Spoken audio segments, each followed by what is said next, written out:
তারেক রহমান সাহেবই আওয়ামী লীগকে রিভাইভ করবেন, যেটা হয়ে গেল। এটা কতদিন টিকবে? এখানে যদি সরকার সফল হয় তবুও রাজনীতিতে আওয়ামী লীগ অনিবার্য। আপনি যদি আজকে কালকের রাজনীতি বা আগামী এক সপ্তাহ রাজনীতি মূল্যায়ন করেন তাহলে দেখতে পাবেন যে বিএনপি নিরঙ্কুশ সংখ্যাগরিষ্ঠতা লাভ করেছে, তারা সরকার গঠন করছে, তারেক রহমান সাহেব প্রধানমন্ত্রী হচ্ছে, তার পছন্দের যারা লোকজন রয়েছেন তারা সংসদ সদস্য থেকে মন্ত্রী হচ্ছেন, প্রতিমন্ত্রী হচ্ছেন। এটি হলো একেবারে শরীয়তি জ্ঞান। আর মারফতি যে চিন্তা চেতনা, ধ্যান ধারণা, মানে গুপ্ত যে বিষয়, সেটা নিয়ে যদি আপনি চিন্তা করেন তাহলে এই দৃশ্যের বাইরে কি হতে পারে? সেক্ষেত্রে প্রথমে আসবে পার্লামেন্টটা কতটা কার্যকরী হবে। স্পষ্টতই যেভাবে সংস্কার করার কথা বলা হচ্ছে, যেভাবে সংবিধান সংশোধনের কথা বলা হচ্ছে, যেভাবে উচ্চ কক্ষ গঠনের কথা বলা হচ্ছে, তাতে করে বিএনপির একছত্র আধিপত্য থাকবে না। প্রধানমন্ত্রী হিসেবে খালেদা জিয়া, শেখ হাসিনা, তাদের যে ক্ষমতা ছিল তারেক রহমান সাহেবের তার 10 ভাগের 1 ভাগ ক্ষমতা থাকবেন না। রাষ্ট্রপতি এবং প্রধানমন্ত্রী এই দুয়ের মধ্যে ক্ষমতার যে ভারসাম্য, সেই ভারসাম্যে দেখা যাচ্ছে যে অনেক গুরুত্বপূর্ণ মন্ত্রণালয়, অনেক গুরুত্বপূর্ণ বিষয়াদি, রাষ্ট্রীয় বিষয়াদি রাষ্ট্রপতির কাছে চলে যাবে। তো সেক্ষেত্রে প্রধানমন্ত্রীর যে একটা ইমেজ, প্রধানমন্ত্রীর কার্যালয়ের যে একটা ভাবসাব, সেটা কমে যাবে। দ্বিতীয়ত, পার্লামেন্টের 2টি কক্ষ, অর্থাৎ যেটা নিম্নকক্ষ, সেই নিম্নকক্ষে যথেষ্ট বিতর্ক হবে, ওয়াকআউট হবে, যা কিছু হবে। এবং সেখানে যেহেতু বিএনপির সংখ্যাগরিষ্ঠ, তারা চিৎকার চেঁচামেচি, টেবিল থাপ্পড়ানো থেকে শুরু করে আরো অনেক কিছু নিয়ন্ত্রণ করতে পারবে এবং তাদের স্পিকার মাইক বন্ধ করতে পারবে। আর প্রতিপক্ষ যারা আছে তারা ওয়াকআউট করতে পারবে, জামাতে যারা লোকজন আছে, আর সীমিত সময়ের মধ্যে কথাবার্তা বলতে পারবে। কিন্তু সমস্যাটা হয়ে যাবে উচ্চ কক্ষে। উচ্চ কক্ষে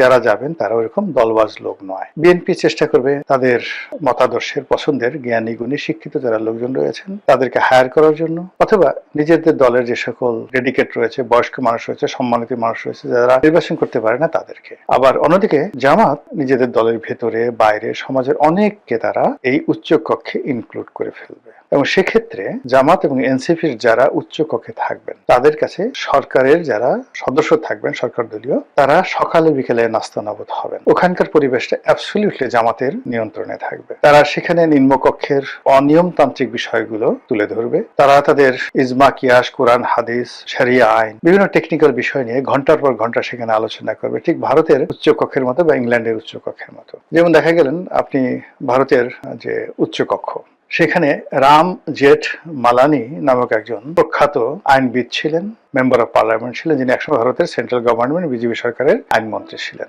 ভারতের তাকে বলা হয় সবচেয়ে বড় লয়ার। তো এই মানুষটি উচ্চ কক্ষে গিয়ে যে ধরনের বক্তব্য দিতেন, কথাবার্তা বলতেন, নরেন্দ্র মোদীর ধুতি খোলা হয়ে যেত। এবং তিনি সেখানে বলতেন যে আমি এই Narendra Modi is a nonsense, stupid. একবার তার রাগ হয়ে তিনি বাস্টার্ড বলে ফেলেছিলেন, যে আমি তার নির্বাচনের সময় টনকে টন, 1 টন মানে 27.5 মণ, টনকে টন টাকা আমি খরচ করেছি। আমি, তাকে বলা হয় 15 কোটি রুপির লয়ার, মানে যে কোনো একটা মামলা তিনি পরিচালনা করলে 15 কোটি টাকা নিতেন। তো one of the richest lawyer around the India subcontinent. তো এই ফলে কি হলো যে এই উচ্চ কক্ষ কিন্তু, মানে নিম্নকক্ষের চেয়ে উচ্চ কক্ষের যে প্রচারণাটা ভারতে ওই সময়টাতে বেশি হয়েছিল। এবারও নিম্নকক্ষের চাইতে বাংলাদেশে উচ্চ কক্ষে জামাতের যাদেরকে নিয়োগ দেওয়া হবে তাদের বাগ্মিতা, তাদের কথাবার্তার ধরন, তাদের যে যুক্তি উপস্থাপন, এবং তারা এমন একটা জায়গাতে আলোচনাটা নিয়ে যাবে যে আলোচনাতে বিএনপির যারা লোকজন রয়েছে তাদের কোনো প্রস্তুতি থাকবে না। আর যে বিষয়গুলো জামাত টার্গেট করে আলোচনা করবে সেই বিষয়গুলো বিএনপি আন্দাজি করতে পারবে না। আবার বিএনপি পরবর্তীতে যে বিষয়গুলো আলোচনা করবে ওই বিষয়গুলো আবার জনগণ শুনবে না। এই কারণে হলো আমাদের দেশের মানুষ একটু ধর্ম শুনতে চায়, কিচ্ছা কাহিনী শুনতে চায়, ইতিহাসের গল্প শুনতে চায়। এই কাজগুলো করার জন্য জামাতের যারা নেতাকর্মী তারা অভ্যস্ত। তারা একটা অডিয়েন্সকে 2 ঘন্টা 3 ঘন্টা ব্যস্ত রাখতে পারে মিষ্টি মিষ্টি কথা বলে। আপনি সাইদের একটা ওয়াজি যদি এখনো বাজিয়ে দেন, মানুষ রাস্তায় দাঁড়িয়ে 2-3 ঘন্টা বসে বসে শুনবে। গুলিস্তানে বাজায় দেখেন, বসুন্ধরা মার্কেটে বাজিয়ে দেখেন, সব দোকানপাট বন্ধ করে মানুষ সাইদের ওয়াজ শুনবে। আপনি এখন মির্জা ফখরুল সাহেবের ভাষণ রাস্তায় ছাপিয়ে দেন, চালিয়ে দেন, বিএনপির মধ্যে সবচেয়ে আকর্ষণীয় পুরুষ বক্তব্যের দিক থেকে, তো তার বক্তব্য ছাড়েন, দেখবেন 2 জন লোক দাঁড়িয়ে শুনবেন না। বুঝেন উচ্চ কক্ষে সে কি অবস্থা হবে। এই মারুফতিতে যেটা হচ্ছে যে আগামীতে রাজনীতিতে উচ্চ কক্ষ যেটা গঠিত হচ্ছে সেটা জামাতের দখলে থাকবে এবং এটা সরকারকে রীতিমতো বিব্রত করে ফেলবে। থার্ড যেটা আছে যে নির্বাচন যেটা হয়ে গেল, এটা কতদিন টিকবে? সরকার যদি ভালো কাজ করে, তারেক রহমান সাহেব ভালো কাজ করে টিকে যায়, যেটা সম্ভাবনা খুব অল্প, ভীষণ রকম অল্প।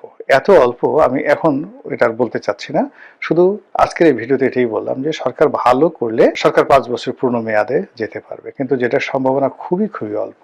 আর যদি ভালো না করে তাহলে পুরো পরিস্থিতি নিয়ন্ত্রণের বাইরে চলে যাবে এবং যে কোনো সময় মধ্যবর্তী নির্বাচন হতে পারে, যে কোনো সময় সরকারের পতন হতে পারে, আরো অনেক কিছু হতে পারে। তো সেটা কি কারণে হবে, কেন হবে, এটা সময় হলে আপনারা দেখতে পাবেন। আমি শুধুমাত্র ইন্ডিকেশন গুলো দিলাম। তো সেক্ষেত্রে কি ধরনের রাজনৈতিক পরিস্থিতি তৈরি হবে? এখানে যদি সরকার সফল হয় তবুও রাজনীতিতে আওয়ামী লীগ অনিবার্য।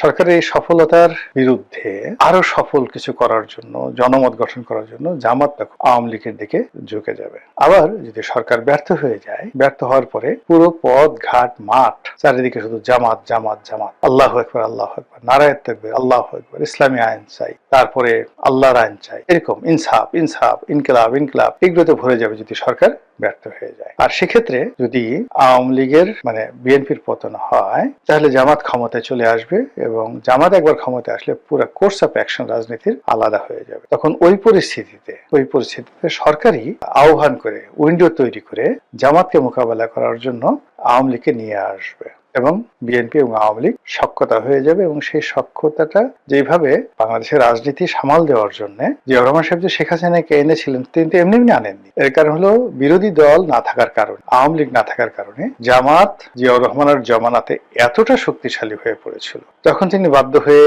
সেই লং মার্চ করার নামে মাওলানা আব্দুল হামিদ খান ভাসানীকে তিনি নামিয়ে দিয়েছিলেন। কিন্তু তখন তিনি বয়স্ক মানুষ, বুড়া মানুষ, তাকে দিয়ে সেই ভারতের ফারাক্কা লং মার্চ করালেন, কিন্তু কাজ হলো না। তো জামাত শক্তিশালী এবং জামাত এতটা রাজনৈতিকভাবে শক্তিশালী হয়ে পড়েছিল জিয়াউর রহমান সাহেবের জমানাতে যে যদি ইলেকশন হতো ওই সময়টাতে এবং উনি যদি আওয়ামী লীগকে না আনতেন তাহলে হয়তো জামাতে যে এখন যে ভালো কাজগুলো তারা করছে, নির্বাচনে ফলাফল করছে, এটা সেই 1979 সনে এটা হতে পারতো। এবং তখন জামাতের যে প্লেয়ার গুলো যারা ছিলেন ওই সময়টাতে খেলোয়াড়, তাদের সঙ্গে আবার যোগ দিয়েছিলেন মুসলিম লীগের নেতারা।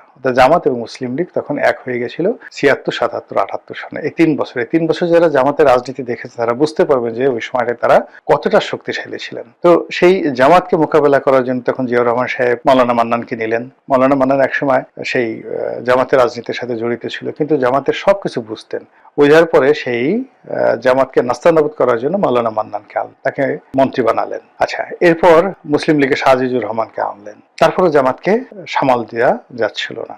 আওয়ামী লীগের অনেক নেতাদেরকে নিলেন, মন্ত্রী বানালেন, বড় বড় মন্ত্রী বানালেন। তারপরে পরিস্থিতি সামাল দেওয়া যাচ্ছিল। জামাত শুধুমাত্র এতটা বড় হয়ে যাচ্ছিল, প্রশাসন থেকে শুরু করে সেনাবাহিনী, নৌবাহিনী, বিমান বাহিনী, সব জায়গাতে শুধু জামাত জামাত। এই যে এখন যে অবস্থা ঠিক ওই রকম। তখন সে আওয়ামী লীগকে রিভাইভ করলেন জিয়াউর রহমান সাহেব। দেখেন ইতিহাস ঘুরে ফিরে আবার আসে। সেই 79 সনে বা 78 সনে যে ঘটনাটা ঘটেছে, এই 26 সনে তারেক রহমান সাহেবের জন্য ঠিক সেম ঘটনাটা ঘটতে যাচ্ছে আরো অষ্ট ভাবে। তখন তিনি সেই যে বাকশালের মাধ্যমে যে আওয়ামী লীগ নিষিদ্ধ হয়ে গিয়েছিল সেই আওয়ামী লীগকে তিনি আবার রিভাইভ করলেন। তারপর তিনি চেষ্টা করলেন আওয়ামী লীগকে অ্যাক্টিভ করার জন্য, কিন্তু ঐক্য হচ্ছিল না। দুটো গ্রুপ, এখানে মিজান গ্রুপ, মিজানুর রহমান চৌধুরী তার নেতৃত্বে একটা গ্রুপ, তারা চেষ্টা করলো। এরপরে টাঙ্গাইলের মান্নান সাহেব, এরপর নোয়াখালীর যে আব্দুল মালিক উকিল সাহেব, ওরা সবাই মিলে চেষ্টা করলেন, দুটো গ্রুপ হয়ে গেল, কিন্তু সাইন করলো। পরে এই ঐক্য করার জন্য তিনি তোফায়েল সাহেব, আব্দুর রাজ্জাক সাহেব, ডক্টর কামাল হোসেন, এদেরকে তিনি রিকোয়েস্ট করলেন এবং বিশেষ করে ডক্টর কামালকে তিনি জিয়াউর রহমান সাহেব তিনি বিশেষভাবে তাকে দূত নিয়োগ করলেন, অ্যাম্বাসেডর নিয়োগ করলেন, যে দিল্লিতে গিয়ে শেখ হাসিনাকে কনভিন্স করে বাংলাদেশে আনার জন্য। এবং 1981 সনে শেখ হাসিনা যখন বাংলাদেশে এলো, পুরো রাজনীতির জঙ্গনে বিএনপি এবং আওয়ামী লীগ এই দুটো গ্রুপে বিভক্ত হয়ে গেল, জামাত পিছনের সারিতে চলে গেল। এই হলো প্রকৃত ইতিহাস, যে যাই বলুক না কেন। এবং ঠিক সেম ইতিহাস সামনে আসছে। এবং সেক্ষেত্রে যেটা বললাম যে যদি জামাত সরকার ব্যর্থ হয়, তারেক রহমান সাহেব ব্যর্থ হন, জনপ্রিয়তা হারিয়ে ফেলেন, জামাত অত্যন্ত প্রভাবশালী হয়ে পড়বে এবং জামাত ক্ষমতা আসার দ্বার প্রান্তে চলে আসবে এবং সেটা ফেরানোর জন্য তখন জনাব তারেক রহমান সাহেবই আওয়ামী লীগকে রিভাইভ করবেন। এটা হলো একটা অপশন। দ্বিতীয় অপশন হলো যে সরকার খুব ভালো করছে, বিএনপি আবার জয়লাভ করবে, জামাত যে বিষয়গুলো নিয়ে গর্ব করে, তাদের সততা, ন্যায়পরায়ণতা, ঠিক সেম কাজটা বিএনপির লোক করে ফেলছে। তারা একের পর এক রেকর্ড তৈরি করে ফেলেছে। জামাত একা হয়ে যাচ্ছে, রাজনীতির ময়দানে তারা পেরে উঠছে না। ঠিক সেই সময়টাতে জামাত সর্বোচ্চ চেষ্টা করবে বাংলাদেশের রাজনীতিতে আওয়ামী লীগকে একীভূত করার জন্য। এই হলো স্বাভাবিক দর কষাকষি, স্বাভাবিক হিসাবপত্র ভবিষ্যতের রাজনীতির সমীকরণের বিষয়।